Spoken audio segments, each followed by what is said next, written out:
Hey, what's up, you guys? Welcome back. So, it's your boy Andy, and today we're talking about a very interesting topic. Today we are talking about how us Canadians can use our good old Canadian dollars to buy fractional shares in American tech companies without having to convert our currency. Yeah, that's right. You heard that right. You can hold on to your Canadian dollars and you don't have to convert them. So, does that sound too good to be true? Well, stick around and we'll find out.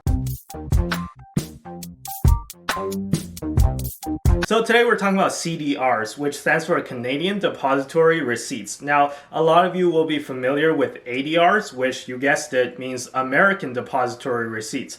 So for example, the version of Alibaba that trades on the New York Stock Exchange is an ADR.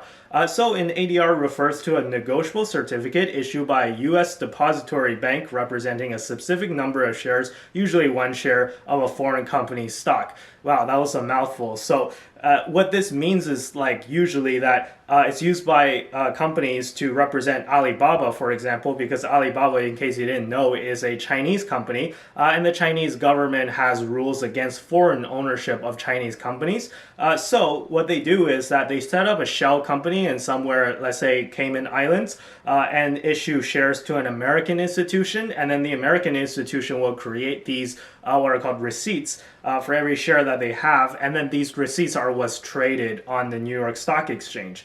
So when you're buying Alibaba stock, you're not actually buying stock in the company itself. You're buying these receipts, or ADRs as they're known as. However, this concept does not have to be unique to Alibaba or Chinese companies for that matter.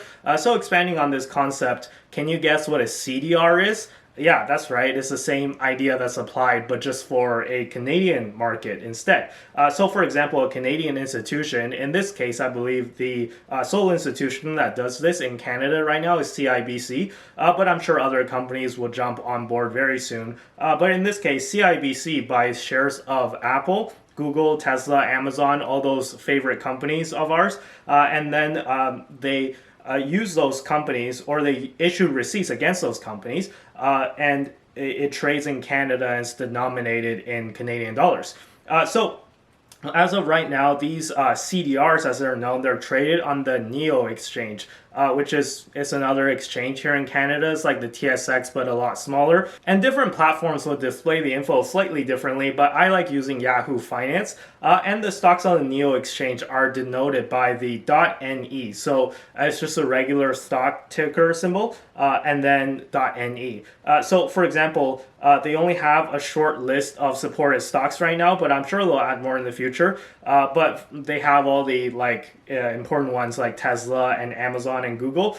So for example, Tesla would just be TSLA.NE, right? So why would you want to buy this? That is the main question that I'm sure you have next, right? Why would you buy this instead of just buying Tesla shares directly? Well, number one reason, as I mentioned, you don't have to convert your currency if you're a Canadian, right? So there's more and more brokerages right now in Canada that's getting rid of commissions, or at least lowering commission fees. But if you wanted to change your Canadian dollars to US dollars, usually there's still some sort of cost to it, and it's still a hassle sometimes, right? So that's reason number one.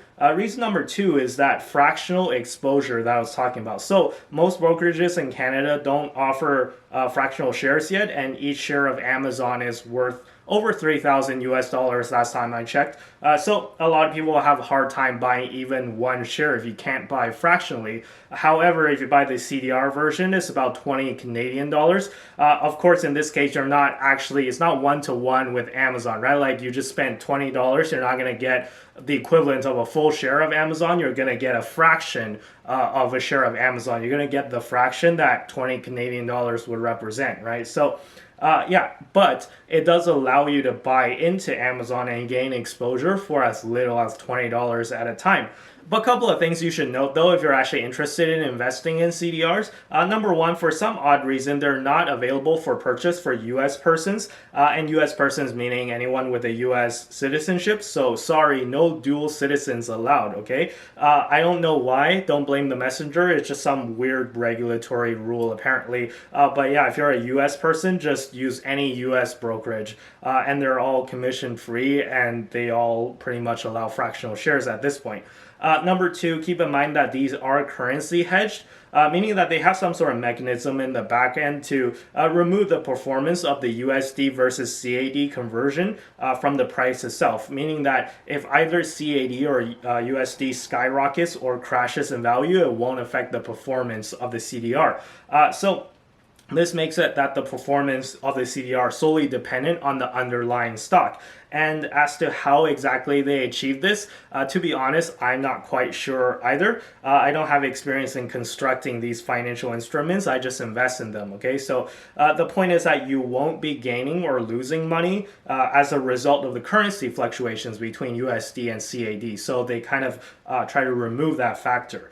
And last of all, something to watch out for is that these securities are fairly new instruments and they're trading on the NEO exchange, which is a much smaller exchange compared to the TSX, the Toronto Stock Exchange. So the liquidity on these are not going to be tremendously great. So at least for the time being, if you're going to buy them, you'd probably want to use limit orders instead of market orders just to prevent any unpleasant surprises. Again, not financial advice. I'm not telling you to invest in these, but if you're going to, that's just something that you want to watch out for. So hopefully this video was enlightening and hopefully this video gave you new information that you didn't know before. If you found this video helpful, be sure to hit the like button and consider subscribing if you like the series. Be sure to follow me on Twitter and Instagram, links down below in the description as always. And with that being said, I'll see you guys in the next video. Bye-bye.